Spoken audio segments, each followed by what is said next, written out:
шумо боре дидаед ё ин ки шунидаед ки гурба яъне ки пишак ҳам қироати қуръон сура тиловат карда бошад? Албатта ки не. Ин тааҷҷубовар аст.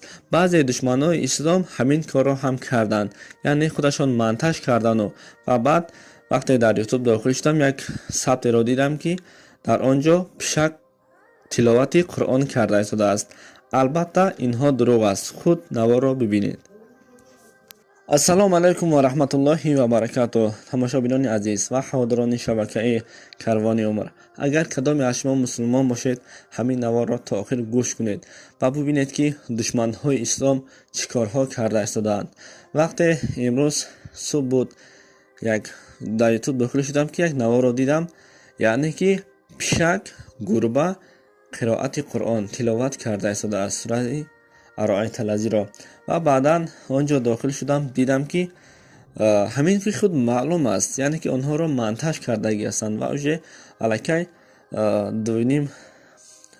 қариб 2.5 миллион просмотрро соҳиб шуд.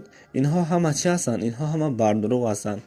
Ман баъзан бисёр видеоҳоро дидам ки пишак намоз хонда истодаасту тиловати қуръон карда истодааст. Инҳоро ғайр аз худо ҳеҷ кас намедонад ва ба инҳо бовар накунед, зеро инҳо душманҳои ислом ҳастанд. Инҳо душманое ҳастанд ки нисбати дини мо, нисбати исломи мо, инҳо як чӣ гӯем, гӯё ки издиватсия карда истоданд. Худованд аз ин гуна офатҳо дар паноҳи худаш нигаҳ бидорад ва ин бадбахтҳоро лаънат кунад.